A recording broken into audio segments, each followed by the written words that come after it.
Selamat pagi pemirsa, Tabi pun Anda kembali menyaksikan Berita Lampung.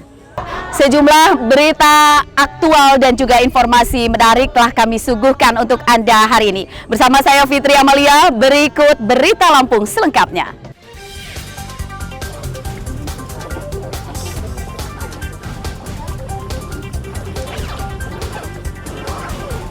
Mayat pria ditemukan di kebun pisang Desa Bulurejo, Kabupaten Pringsewu.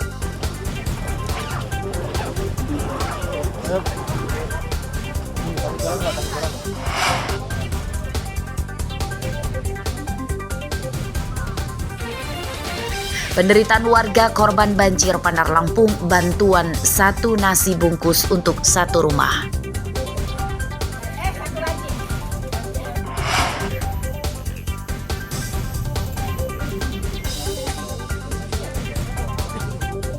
Makam janin hasil aborsi di perkebunan Kemiling Bandar Lampung dibongkar polisi.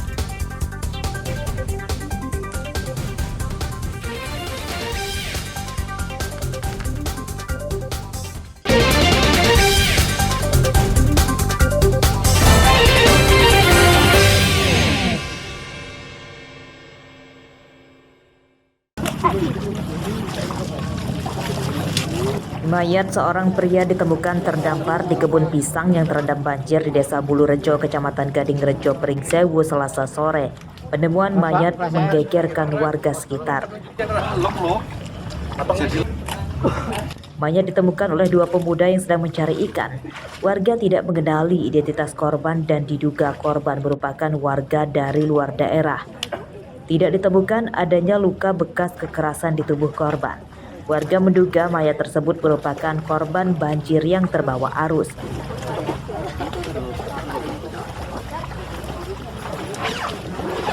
Tak kira kan kayak bantal gitu, kayak bantal itu. Terus belum kelihatan ininya. Nah, kelihatan lah air buluk-buluk itu. Nah, dia ini kepalanya ngangkat. Nah, itu. Terus kita orang lari, kaget, nggak tolong, nggak ada orang di sini, nggak ada orang. Minta tolong sama warga sana. Sama warga lari lah ke sana. Terus datanglah warga-warga ke sini semua. Jadi kami menemukan mayat tanpa identitas untuk usia lebih kurang di atas 40 tahun, jenis kelamin pria. Jadi mayat tanpa identitas ini ditemukan oleh warga yang sedang memancing di Kali Waicinta, Gadingrejo, Kabupaten Pringsewu. Ciri-ciri dari korban mayat tersebut apa aja yang ciri-ciri pakaiannya? Menggunakan celana pendek, kaos warna hitam, kemudian di tangan sebelah kiri itu ada tatu ya. Hingga Rabu siang, jenazah masih di Rumah Sakit Umum Daerah Pringsewu. Ciri-ciri korban, pria berusia di atas 40 tahun, mengenakan kaos garis-garis, ada tato di tangan kiri. Polisi mengimbau warga yang kehilangan anggota keluarganya segera melapor atau datang langsung ke rumah sakit tempat korban divisum. Arit Susanto melaporkan dari Pringsewu.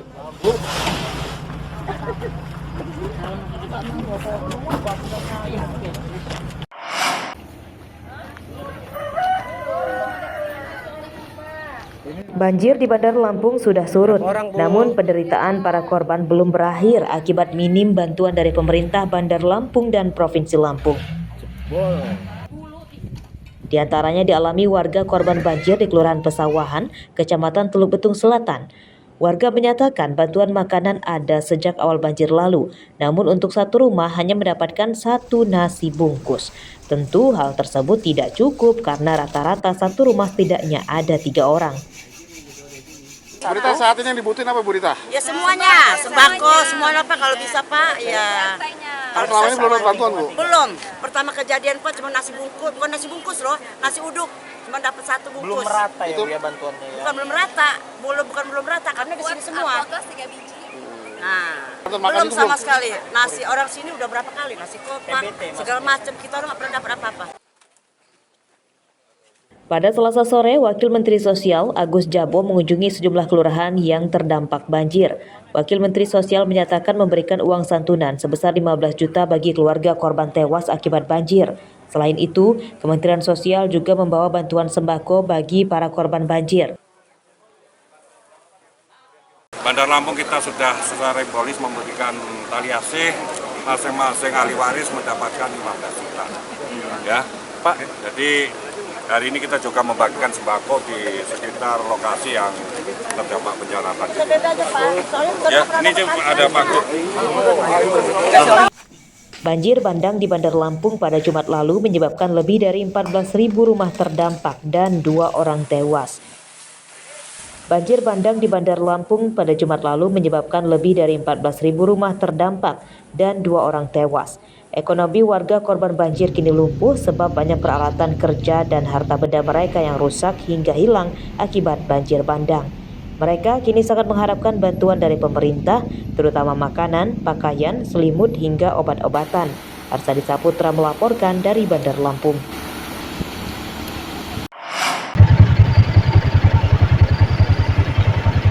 Banjir besar di Pringsewu menyebabkan jembatan penghubung Desa Madaraya dengan Sumber Bandung, Kecamatan Pagelaran Utara putus.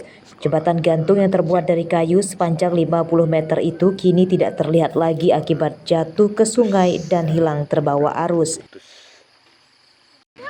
Jembatan putus menyebabkan warga kesulitan beraktivitas dan siswa bersekolah.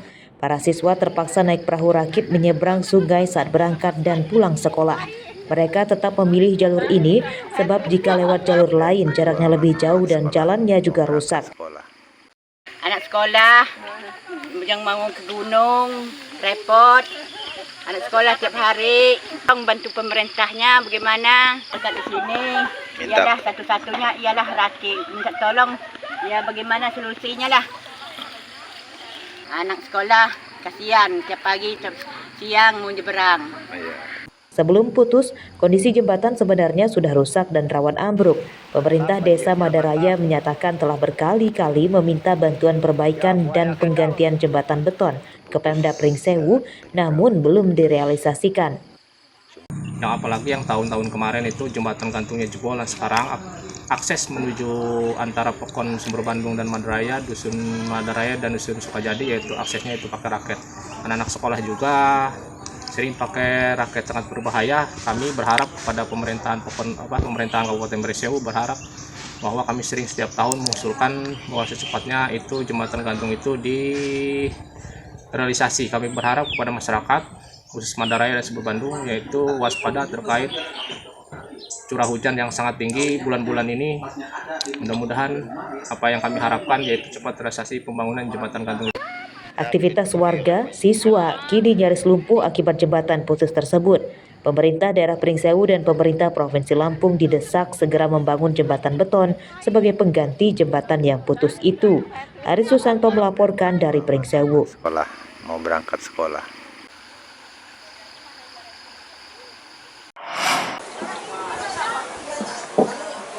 Pada Rabu siang, ketinggian air yang menggenangi rumah dan jalan masih sekitar 50 cm dan untuk dekat sungai masih sekitar 1 meter.